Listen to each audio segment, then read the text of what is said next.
Good afternoon. This is All India Radio. I'm Anuja Kumar with the Midday News.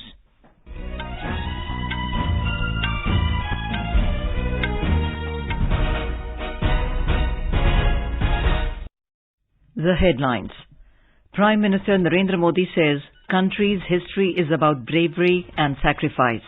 Addresses closing ceremony of 400th birth anniversary celebration of Lachit Borphukan at New Delhi.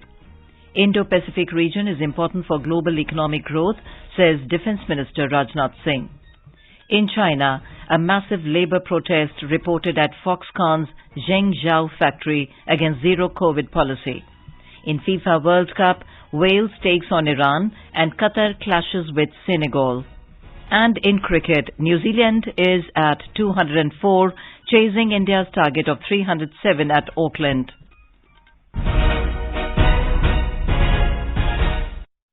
And now the news in detail.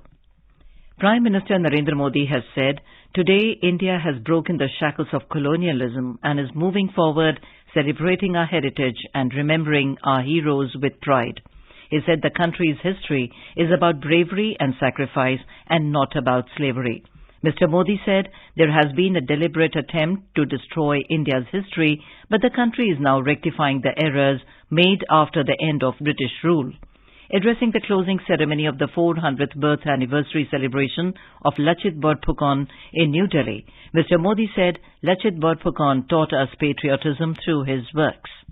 Assam के आकाश का दूरतारा तुम हो, साहस शक्ति की परिभाषा तुम हो। वाकई वीर लासित बोरफुकन का जीवन हमें देश के सामने उपस्थित कई वर्तमान चुनौतियों का डटकर सामना करने की प्रेरणा देता है। उनका जीवन हमें प्रेरणा देता है कि हम व्यक्तिगत स्वार्थों को नहीं, देश हित को सर्वोच्च प्राथमिकता दें। उनका जीवन हमें प्रेरणा देता है कि हमारे लिए परिवारवाद, भाई भतीजावाद नहीं, बल्कि देश सबसे बड़ा होना चाहिए। The Prime Minister said the country is celebrating the 400th birth anniversary of Lachit Borphukan at a time when the country is marking Azadi Ka Amrit Mahotsav. हमें वीर लासित की 400वीं जन्म जयंती मनाने का सौभाग्य उस कालखंड में मिला है जब देश अपनी आजादी का अमृत महोत्सव मना रहा है। ये ऐतिहासिक अवसर असम के इतिहास का एक गौरवशाली अध्याय है।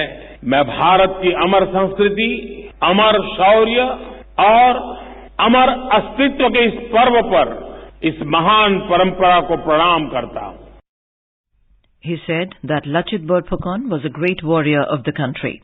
The Prime Minister said that Lachit Borphukan's life inspires us to live the mantra of nation first.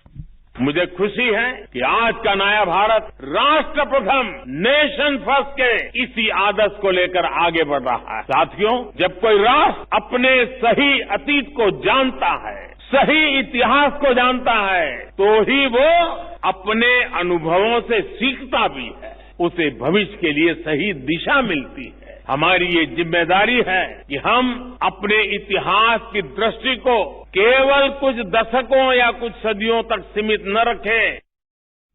He said that the Battle of Sarai Ghat was also a proof of love to the motherland by Lachit Borphukan.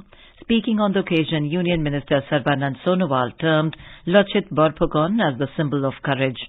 Assam Chief Minister Himanta Biswa Sarma in his speech said that Lachit Borphukan was the hero of the country and people should come forward to discuss more on his heroics and patriotism. Defence Minister Rajnath Singh has said the Indo-Pacific region remains important for the economic development of the global community. The Defence Minister has called upon the nations to work together to tackle the challenges posed by the climate change, COVID pandemic and widespread deprivation. He said all the nations should take collective steps to surmount these challenges without being distracted by the destructive seduction of wars and conflicts. Addressing the Indo-Pacific Regional Dialogue 2022 in New Delhi today, Mr. Singh said the resolute message of Prime Minister Narendra Modi that the era of war is over has been echoed by the world's leaders gathered in G20 summit in Bali. Dialogue and discussions should be seen as the only civilized mechanism for resolving disputes and disagreements and for creating any regional or global order in our times. The resolute message of our Prime Minister that the era of war is over has been echoed by the world leaders gathered in Bali recently for the G20 summit, with the G20 communique mentioning that now is not the time for war. He stressed on elevating the paradigm of collective security to a level of shared interests and shared security. He expressed belief that if security becomes a truly collective enterprise, then a beneficial global order can be created. The Defence Minister said, India believes in a multi-aligned policy which can be realized through diverse engagements with multiple stakeholders. In Gujarat, political leaders are leaving no stone unturned to woo the voters as just a few days are left for the campaigning for the first phase of polls. Senior leaders of all the major parties will campaign in the state today to seek votes. Senior BJP leaders including Union Home Minister Amit Shah, Smriti Irani are leading the BJP's poll campaign today. Mr. Shah will hold public meetings in Mahura, Jalod, Vagra and Naroda and lead a roadshow in Nandod today.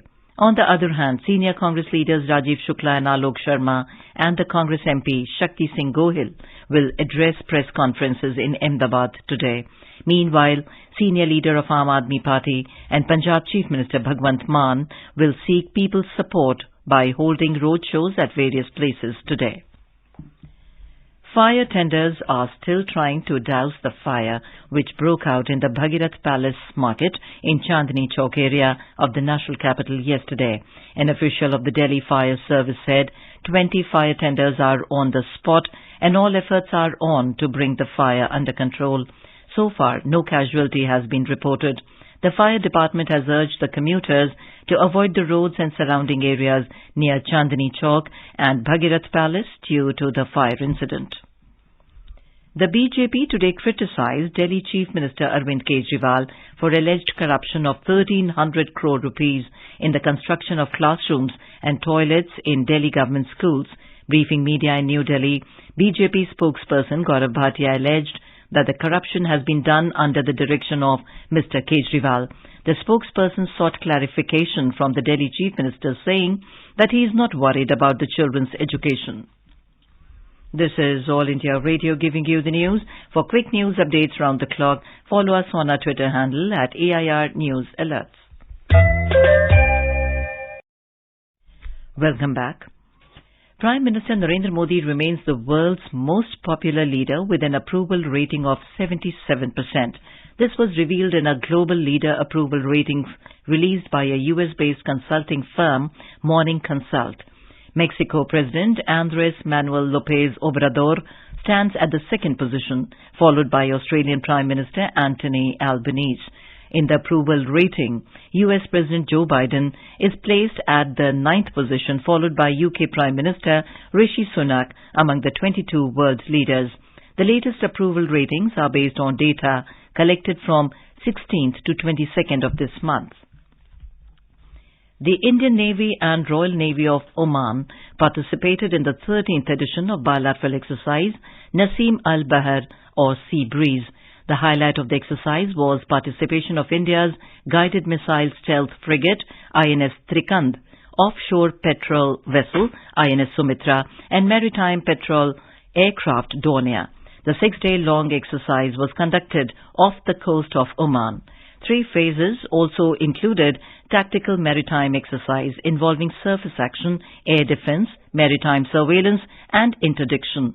These operations helped in strengthening interoperability as well as enhancing understanding of each other's procedures. The two navies also had professional interactions between operations teams and friendly sports fixtures. Indian naval ships Trikand and Sumitra and Omanian ships Al-Shinas and Al-Sib sailed for the sea phase. The first naval exercise between the two countries was conducted in 1993. This year marks the 30 years of Indian-Omanese bilateral naval exercises. India and the Gulf Cooperation Council GCC have decided to pursue resumption of Free Trade Agreement FTA negotiations.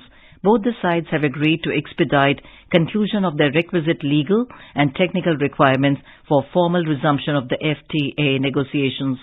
Speaking at the signing ceremony of resumption of India GCC FTA negotiations, Commerce and Industry Minister Piyush Goyal said the FTA will be a comprehensive economic partnership that will cover different aspects of trade.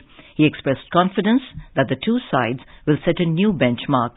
Mr. Goyal said GCC is currently India's largest trading partner bloc with bilateral merchandise trade valued at over $154 billion in the financial year 2021-22. Secretary General of Gulf Cooperation Council, Dr. Naif Falah M. Al-Hajraf said GCC and India are committed to take this relation to a higher level. The city of Lakes, Udaipur in Rajasthan is gearing up to host the first G20 Sherpa meeting in India from 4th to 7th of December. The meeting is aimed at fostering growth and building bonds amongst the 20 nations. The Sherpa meeting of the G20 summit is a preliminary meeting of the government representatives before the main G20 summit. Here, the representatives of the member nations hold discussions to firm up possible agreements. The final decisions are taken at the G20 summit by the heads of states. Ahead of the main G20 summit, the Sherpas meeting ensures that the time and resources required at the time of negotiations of the larger heads of state at the final summit are minimized.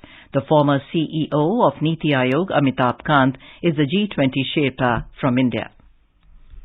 In China, a massive labor protest has been reported at Foxconn's Zhengzhou factory against its zero-COVID policy.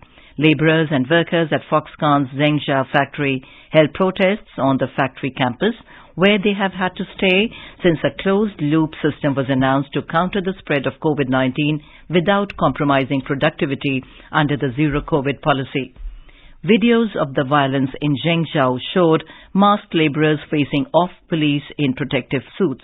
The violence comes as Chinese city Zhengzhou, which is home to a flagship iPhone factory, again tightened its COVID-19 measures, making it the only major economy still subscribed to full lockdowns to face the virus outbreaks. In the FIFA World Cup Football 2022 today, Wales will take on Iran in Group B match at the Ahmed bin Ali Stadium at 3:30 p.m. Indian Standard Time. In another match, Qatar will clash with Senegal in Group A at the Al Thumama Stadium at 6:30 p.m. this evening. In the third match, Netherlands will lock horns with Ecuador in Group A match at Khalifa International Stadium in Doha at 9:30 p.m. tonight. Our correspondent have more details. Hiya, hiya, hiya. Hiya, hiya, hiya. Hiya, hiya, hiya. After earning a crucial point in their opening World Cup match against the United States, Wales returns to the Ahmed bin Ali Stadium, knowing that a win over Iran would put in a strong position to reach the knockouts. World Cup host Qatar knows it must not let nerves get the better of it again today, as it faces African champions Senegal. The home team froze under the weight of expectation and quickly went behind in Sunday's opener, losing 2-0 to Ecuador and being deserted by their own fans, who emptied the stadium in the second half. The Dutch side and Ecuador, who both had a perfect start in the tournament, will also lock horns. Aarti Rana for AIR News.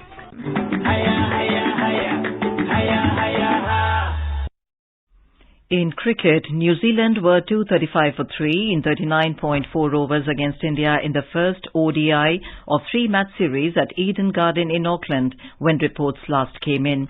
Earlier, India had set a victory target of 307 before New Zealand put into bat. India scored 306 for 7 in 50 overs.